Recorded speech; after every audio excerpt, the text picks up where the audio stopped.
Then we'll go to Senator Briggs. Senator Hensley is recognized on number 6, 1982. Thank you, Mr. Chairman. Senate Bill 1982 deals with natural immunity.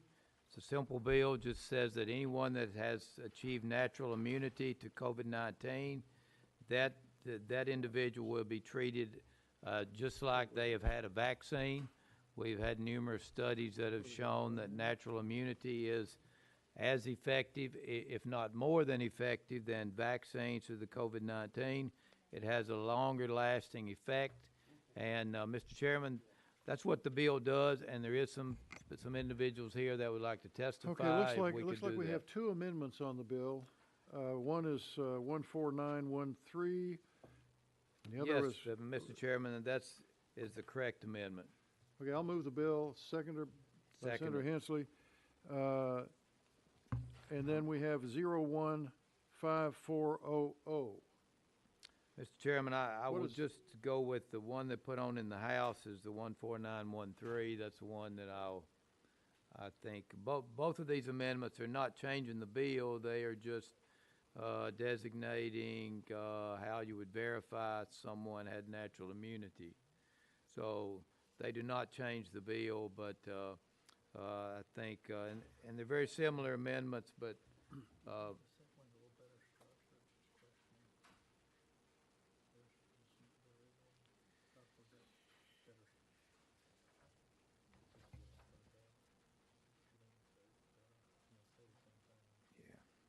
well, Mr. Chairman, on second thought, I know 15400 was filed right before committee started. yes.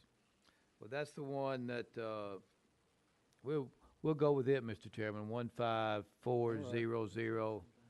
It just defines natural immunity and defines how it can be verified. So does that amendment make the bill? It does not make the bill, but it just further defines natural immunity. It doesn't change the what the bill does, requiring that natural immunity be treated the same as the vaccine. It just defines what natural immunity is. All right, I'll move the amendment. I'll second the amendment. Seconded. This, I guess, would this be the time you would request testimony? Yes, Mr. Chairman, right. if we could. So without objection, we will go into recess and hear from our physicians. This one is the second one. This one's one they put on in the House. But they're pretty much Who you are and who you represent, and this one that please has try to more. keep it within our three-minute limit if we can. I know that's tough to do.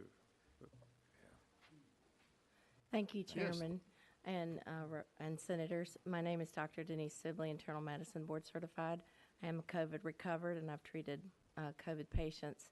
I'm here to vouch for what we have for centuries recognized, is that when you have a disease and you recover from it, that you are then immune from that disease, such as chickenpox. This was recommended, or this was recognized even during the 1300s with the Black Plague, that individuals who had the disease and recovered were able to go and pick up the bodies of the recently deceased and were not infected. So this is a long-standing, this was even before germ theory was known. So this is a long-standing recommendation from medical history. And we're here to talk about natural immunity. During the COVID era, this suddenly was changed, and the definition of immunity was changed by CDC to represent only vaccine immunity that would be recognized. And we're here today to talk about that the COVID recovered individual who has acquired natural immunity is equal in immunity status with a vaccinated individual. And if indeed me, as a COVID recovered individual, was subjected to a vaccine, that would introduce increased risk of adverse events in the order of 2 to 4 times the risk of adverse events. Thank you, Chairman. Yes, you're recognized. Thank you, sir. My name is Dr. Robert Malone. I'm a Maryland licensed physician. I'm also a scientist trained at the Salk Institute, Molecular Biology and Virology Laboratories. I'm here representing the 17,000-member International Alliance of Physicians and Medical Scientists, and I also represent, as Chief Medical and Regulatory Officer, the Unity Project based out of California, which is a coalition of organizations across the United States and the world that are opposed to mandated vaccines. The International Alliance has issued a approved statement regarding this, in which we have taken the positions, many of which are aligned with, and we're very grateful for the leadership of the state of Tennessee in their alignment, that there should not be mandates for vaccines. We also advocate that physicians should have the right to practice. We strongly advocate in favor of early treatment. In my background also is of relevance that I am trained as a vaccinologist, virologist. I have a 30-year history in vaccinology. I, early in my career, was issued 9 patents that are the foundational technology for the mRNA vaccines, so I'm very familiar with this technology and well-trained in the relating areas. I have a long history of working very closely with the federal government, have worked in this area of biodefense, and have either managed or been awarded over $8 billion in U.S. grants and contracts. I'm often brought in to sit on study sections for the NIH and often chair those study sections for awards in the $80 to $130 million range. I'm here primarily as a subject matter expert, and I'm very grateful for the opportunity to answer any questions you may have. Thank you, Doctor.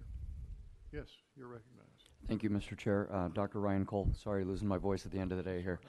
I'm also a member of the International Alliance of Physicians and Medical Scientists, 17,000 physicians and scientists. Natural immunity, COVID-acquired immunity. I like that Senator Hale brought up the term acquired immunity, which I like. Once one's had a disease, afterwards, this natural immunity has worked its way into the zeitgeist. However, you've acquired immunity post-infection from something.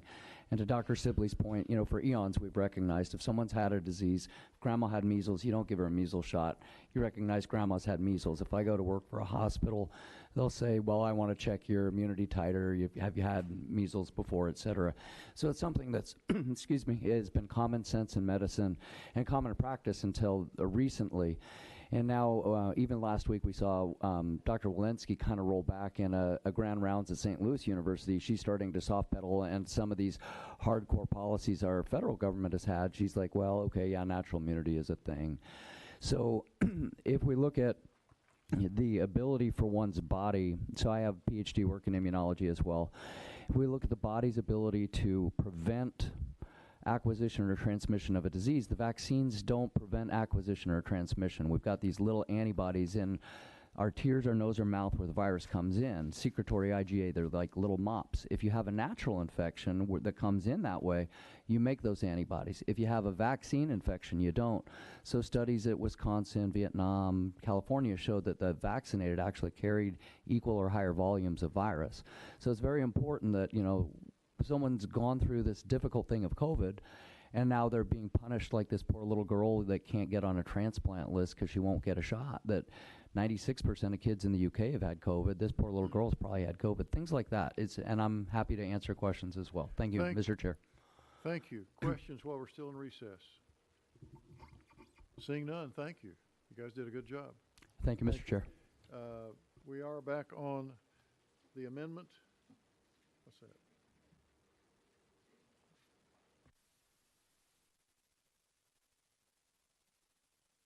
We do have testimony on the other side of this. Eric Mayo, I think? Yes. Please let us know who you are and who you represent.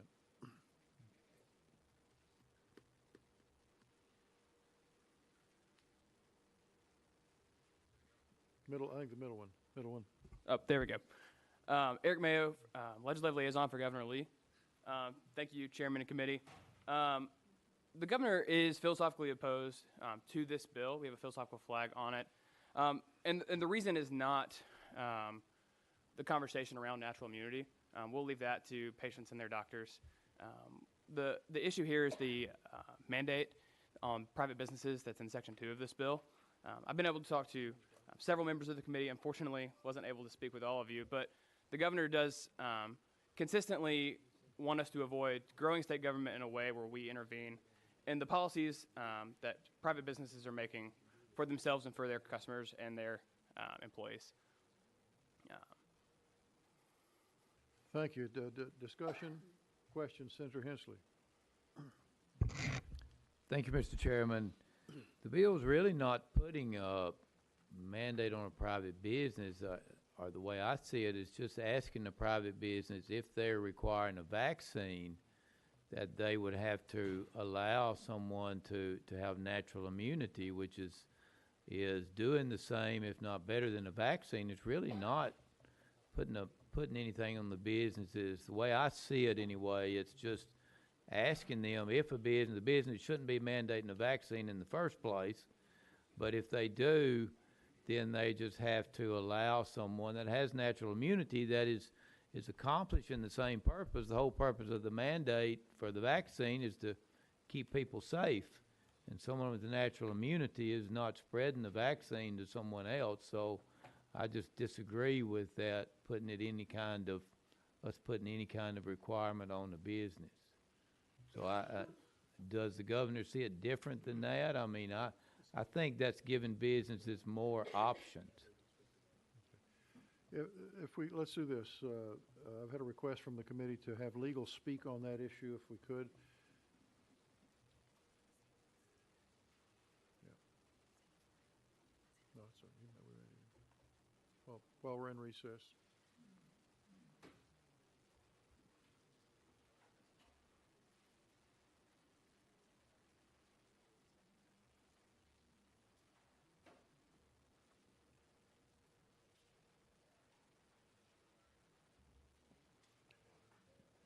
Yes, you're recognized. Please let us know who you are and who you represent.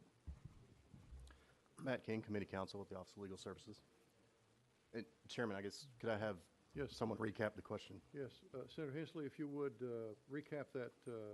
I'm sorry, Senator Reeves, if you would, the question to our legal. Sure, I just want to have clarity based on the governor's concern on whether or not this section of the bill is mandating businesses to accept natural immunity, and if it's a mandate, that's what I want to know.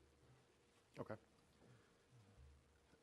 The part of the bill, that is at issue here is the Section 2A2, or A1, it says fails to recognize natural immunity. And so this, the provision here that's at issue as well includes a defined term from Title 14, arising from COVID-19, which includes all of the policies and procedures, testing, monitoring, collecting, using designated manufacturing, providing PPE, closing, altering hours, things of that nature. So because it uses that broad arising from COVID-19 term, it essentially means that